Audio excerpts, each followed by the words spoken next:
Babalik siya at magmamakaawa ito sa iyo na tanggapin mong muli. Hello mga guys, kumusta kayo? Panibagong araw, panibagong video na naman tayo.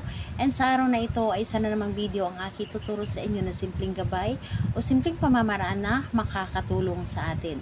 At bago ang lahat, gusto ko lang mag-disclaimer sa mga taong hindi naniniwala at hindi gusto ang mga kagaya nitong video. Please skip this video and maghanap kayo na videos na gustong gusto nyo dahil ang video na ito ay para lamang ito sa mga taong naniniwala and gusto mag-try.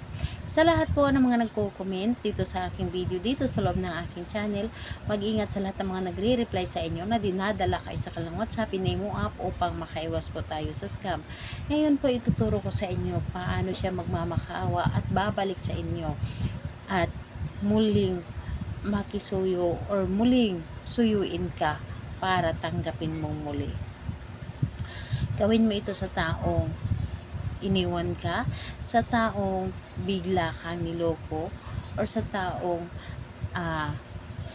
bigla ka na lamang iniwan na hindi mo alam kung ano ang dahilan.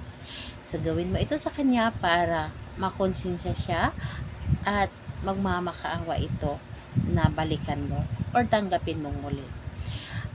Ang dapat lamang nating ihanda dito is kailangan mo lamang dito maghanda ng isang sibuyas, pwedeng pula, mas magandang pula. And kung wala kayong pula, katulad sa abroad is kadalasan ang ginagamit sa abroad is puti, pula, or puti. Pero mas maganda talaga na pula, pero pwede naman na puti. And kailangan din natin dito ng papel na maliit lamang at panulat. So, ito lamang ang dapat nating ihanda. And kapag ready na yung ating gagamitin, ang isunod mo i-ready ang inyong sarili. I-ready mo ang inyong sarili, kailangan na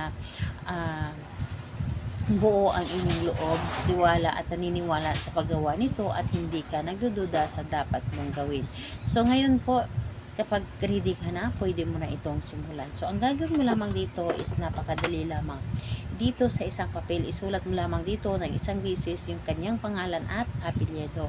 So, isulat mo lamang dito pangalan at apelyido ng inyong target. And dito sa sibuyas, hiwain po ninyo ito. Hiwain ninyo ito ng hati or hatiin po ninyo ito. And kapag nahati nyo na ito, di ba dito ninyo sinulat yung pangalan niya? Tupiin nyo lamang ito ng isang beses at ilagay dito sa gitna ng sibuyas at ibalik mo yung kalahati. So, kumbaga ibalik nyo lamang ang sibuyas.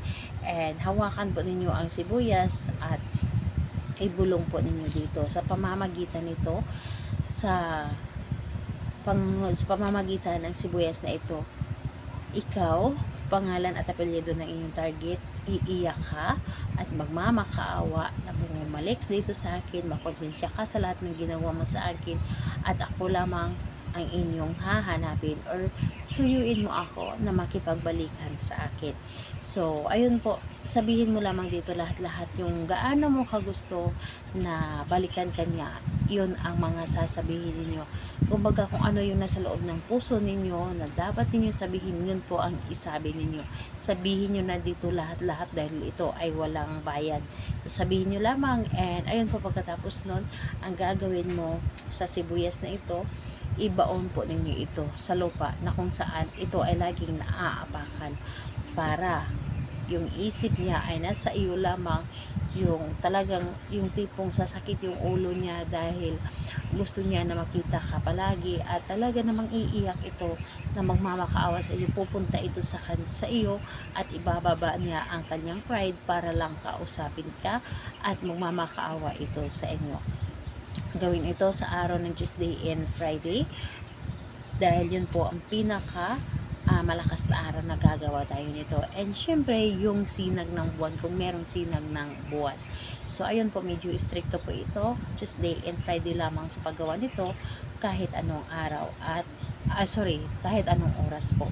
And pwede din po sa araw or sa gabi mo ito gawin. Basta araw lamang ng Tuesday or Friday. So, yun po. Salamat po sa inyo. Bye-bye everyone. God bless us all.